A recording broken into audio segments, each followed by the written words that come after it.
साल 1984 नरेन नाम का एक लड़का देर रात 12 बजे दबे पांव अपने घर पहुंचा। तभी चारपाई पर लेटी उसकी माँ की आंख खुल जाती है और वो बड़े प्यार से पूछती है, बेटा नरेन खाना खाओगे? वो लड़का कहता है कि नहीं माँ, मैंने दोस्तों के घर में खाना खा लिया है, और वो चुपचाप अपने कमरे में चला जाता है। उसने एक गीला तौलिया लिया और कमर पर कसकर बांध लिया ताकि ठंडक से उसकी भूख की आग शांत हो जाए और वो भूखे पेट सो सके, क्योंकि वो लड़का जानता था अगर उसने आज खाना खा लिया तो कल उसकी मां को भूखा रहना पड़ेगा, क्योंकि परिवार के आर्थिक हालात इतने खराब थे कि एक वक्त का खाना भी नसीब नहीं हो पाता था। इस तरह से नरेन ने भूख से लड़ते हुए संघर्ष में न सिर्फ कुछ दिन बल्कि कुछ महीने कई साल बिताए, और इस संघर्ष ने उसे इतना ताकतवर बना दिया कि वो बन गया दुनिया के सबसे महान शख्सियतों में से एक, Swami Vivekananda. I am proud to belong to a religion which has taught the world both tolerance and universal acceptance. America के भाइयों और बहनों, सिर्फ इन 5 शब्दों ने शिकागो में आयोजित विश्व धर्म सम्मेलन में मौजूद 7000 लोगों को खड़े होकर 2 मिनट तक तालियां बजाने पर मजबूर कर दिया। उस दिन गुलामी की जंजीरों में जकड़े भारत के युवा सन्यासी स्वामी विवेकानंद ने देश का संदेश पूरी दुनिया में पहुंचा दिया।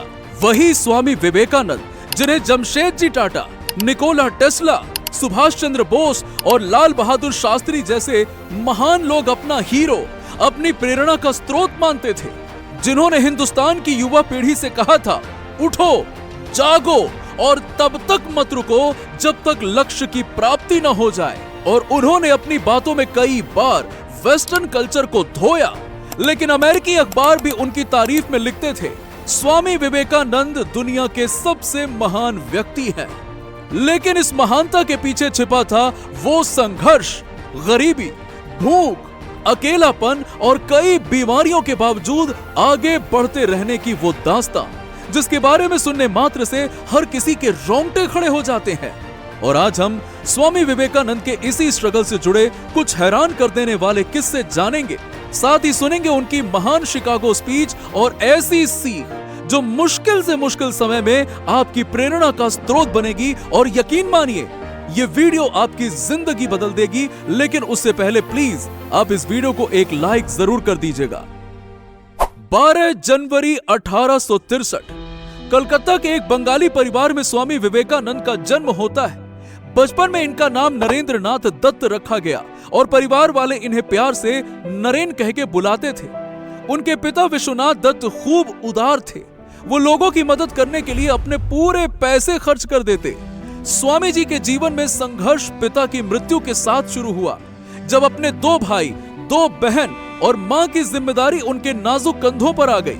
20 साल के नरेन को पता चला कि पिता के सर पर काफी कर्ज था, क्योंकि वो कमाई से ज्यादा खर्च करते थे।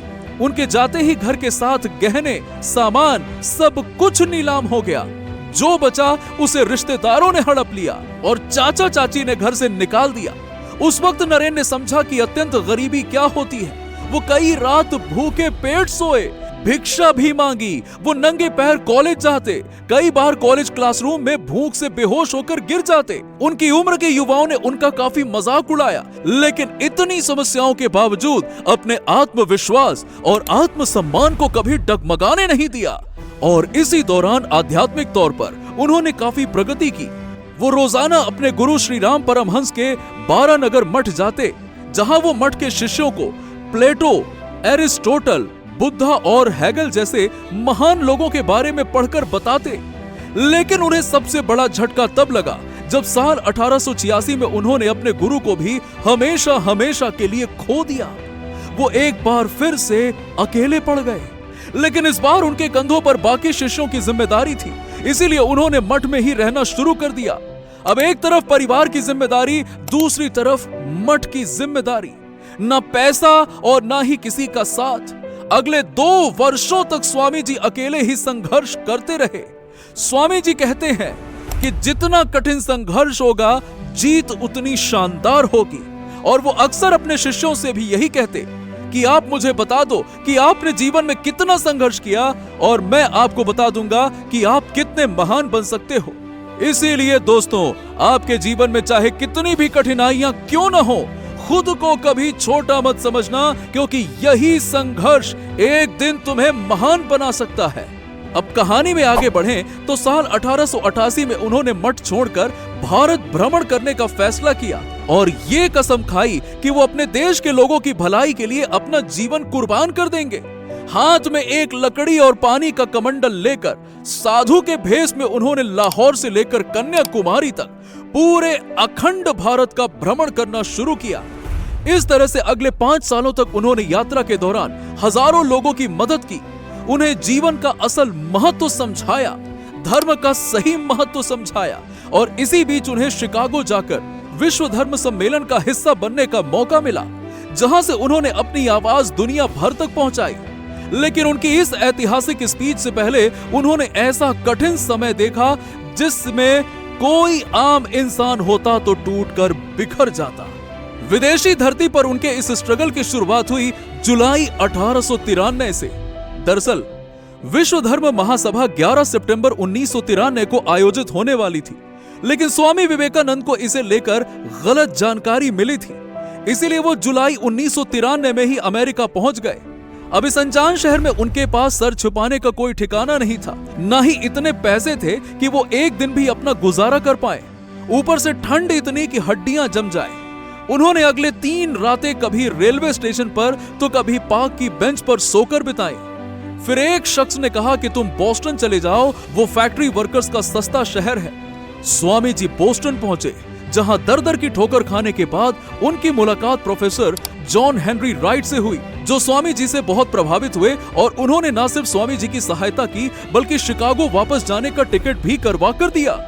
लेकिन संघर्षों का सिलसिला अभी खत्म नहीं हुआ था। स्वामी जी जब शिकागो पहुंचे तो उनके बैग में से वो पर्ची खो चुकी थी जिसमें धर्म सम्मेलन का एड्रेस लिखा हुआ था। उस वक्त स्वामी जी काफी घबरा गए और उन्होंने स्टेशन के पास जर्मन मजदूरों की बस्ती में जाकर पता पूछने की कोशिश की, लेकिन वो स्वामी जी की अंग्रेजी समझ ही नहीं पाए और गुस्से में स्वामी जी को भगा दिया। वो रात स्वामी जी के लिए किसी नर्क से कम नहीं थी। -, डिग्री में तापमान, भूख से तड़प रहा पेट और कोई गर्म कपड़ा नहीं। लेकिन स्वामी जी ने हार नहीं मानी। वो रेलवे यार्ड में पड़े पुराने मालगाड़ी के डिब्बे में घुस गए और उसमें सोने की कोशिश करते हुए उन्होंने वो रात जैसे तैसे बिताई। अगले सुबह स्वामी जी अमीरों के इलाके में गए ताकि वहां कोई पता बता पाए उन्हें, लेकिन भारत से आए उन्हें 1.5 महीने हो चुके थे और बोस्टन से आने के बाद भी उन्होंने नहाया नहीं था, इसीलिए उनके कपड़े मैले हो चुके थे। साथ ही साधु का भेष, काला रंग और चेहरे पर थकान, जो देखकर वेस्टर्न कल्चर के लोग उन्हें भिखारी समझकर भगा देते। किसी ने भी उनकी मदद नहीं की। अब स्वामी जी को महसूस होने लगा था कि वो धर्म महासभा में नहीं पहुंच पाएंगे, इसीलिए वो थक हार कर एक कोने में बैठ गए। लेकिन ईश्वर को कुछ और ही मंजूर था और स्वामी जी बेहोश होने ही वाले थे कि तभी वो जिस घर के आगे बैठे थे उसकी मालकिन दौड़ती हुई बाहर आई। उन्होंने स्वामी जी से पूछा कि आप यहाँ क्यों आए हैं? तो स्वामी जी ने उन्हें पूरी बात बताई और उस महिला ने न सिर्फ स्वामी जी को पार्लियामेंट ऑफ रिलीजन का पता बताया बल्कि भोजन भी खिलाया। और इस तरह से 11 सितंबर 1993 के दिन स्वामी जी उस स्टेज पर पहुंचे और वहां उन्होंने जो कहा उससे दुनिया के करोड़ों लोगों की सोच बदल गई। चलिए अब जानते हैं स्वामी जी विवेकानंद के उस शिकागो भाषण से कुछ खास बातें, जिनकी चर्चा करीबन 1 सदी बाद आज भी विश्व भर में होती है। Sisters and brothers of America. America के भाइयों और बहनों, आपके इस स्नेहपूर्ण और जोरदार स्वागत से मेरा हृदय अपार हर्ष से भर गया है। मैं दुनिया की सबसे प्राचीन संत परंपरा और सभी धर्मों की जननी की तरफ से आपको धन्यवाद देता हूं। मैं सभी जाति संप्रदाय के लाखों करोड़ों हिंदुओं की तरफ से आपका आभार व्यक्त करता हूं। मेरा धन्यवाद कुछ उन वक्ताओं को भी जिन्होंने इस मंच से ये कहा कि दुनिया में सहनशीलता का विचार पूरब के देशों से फैला है। मुझे गर्व है कि मैं एक ऐसे धर्म से हूं जिसने दुनिया को सहनशीलता और सार्वभौमिकता स्वीकृति का पाठ पढ़ाया है। हम सिर्फ सार्वभौमिक सहनशीलता में ही विश्वास नहीं रखते, बल्कि हम विश्व के सभी धर्मों को सत्य के रूप में स्वीकार करते हैं। मुझे गर्व है कि मैं उस देश से हूं जिसने सभी धर्मों और सभी देशों के सताए गए लोगों को अपने यहां शरण दी।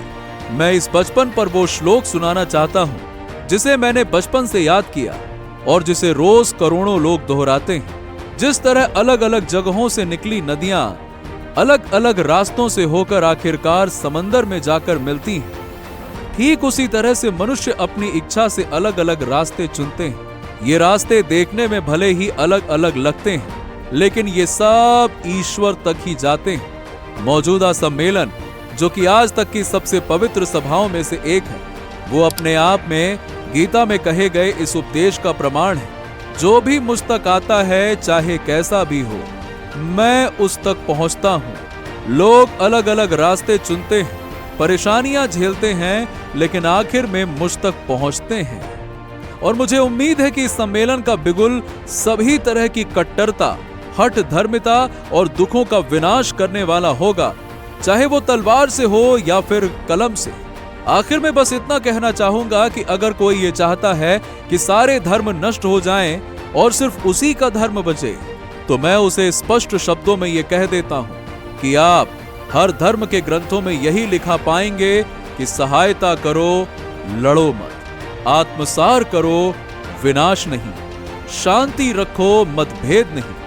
आप सभी को मेरा कोटि कोटि धन्यवाद। दोस्तों, अगर आप भी स्वामी विवेकानंद की कहानी को ध्यान से देखोगे तो आपको भी समझ में आएगा कि उन्हें महान उनके भाषण ने नहीं बनाया, बल्कि उनके संघर्ष ने बनाया। भूख लगी फिर भी हिम्मत नहीं हारी, घर छीना फिर भी आत्मसम्मान नहीं टूटा, विदेशी धरती पर अपमान मिला फिर भी विश्वास नहीं डगमगाया। जिस इंसान ने रेलवे स्टेशन पर रातें बिताई हो, जो कई दिनों तक भूखे पेट सोया हो, वही आगे चलकर पूरी दुनिया के सामने खड़ा होकर हजारों लोगों को प्रेरित करता है। यही असली ताकत है चरित्र की। स्वामी जी हमेशा कहते हैं, उठो, जागो और तब तक मत रुको जब तक लक्ष्य की प्राप्ति न हो जाए। ये सिर्फ एक लाइन नहीं थी, बल्कि उनकी पूरी जिंदगी का नियम था। वो मानते थे कि गरीबी कमजोर नहीं है, संसाधनों की कमी कमजोर नहीं है, असली कमजोरी है खुद पर से विश्वास खो देना।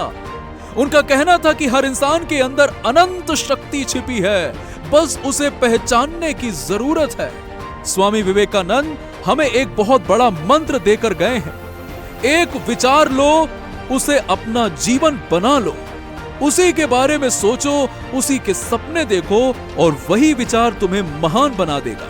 तो आज से शिकायत करना बंद करो, किस्मत को दोष देना बंद करो और अपने लक्ष्य पर काम शुरू करो, क्योंकि हालात कभी परफेक्ट नहीं होते हैं, लेकिन हिम्मत हमेशा परफेक्ट हो सकती है। स्वामी जी कहते थे कि खुद को कमजोर समझना ही सबसे बड़ा पाप है।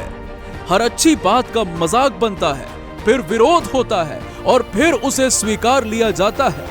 एक अच्छे चरित्र का निर्माण हजारों बार ठोकर खाने के बाद ही होता है। सत्य को हजार तरीकों से बताया जा सकता है, फिर भी वो एक सत्य ही होगा। और जब तक आप खुद पर विश्वास नहीं करते, तब तक आप भगवान पर विश्वास नहीं कर सकते।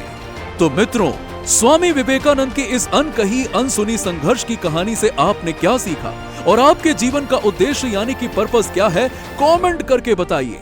ये वीडियो अच्छा लगा हो तो इसे जितना हो सके लाइक और शेयर करके भारत के हर युवा तक पहुंचाइए। और ऐसे ही दिल छू लेने वाले वीडियोस के लिए लाइव मोटिवेट टीवी को सब्सक्राइब करके पास वाली घंटी को जरूर दबा दीजिएगा। धन्यवाद।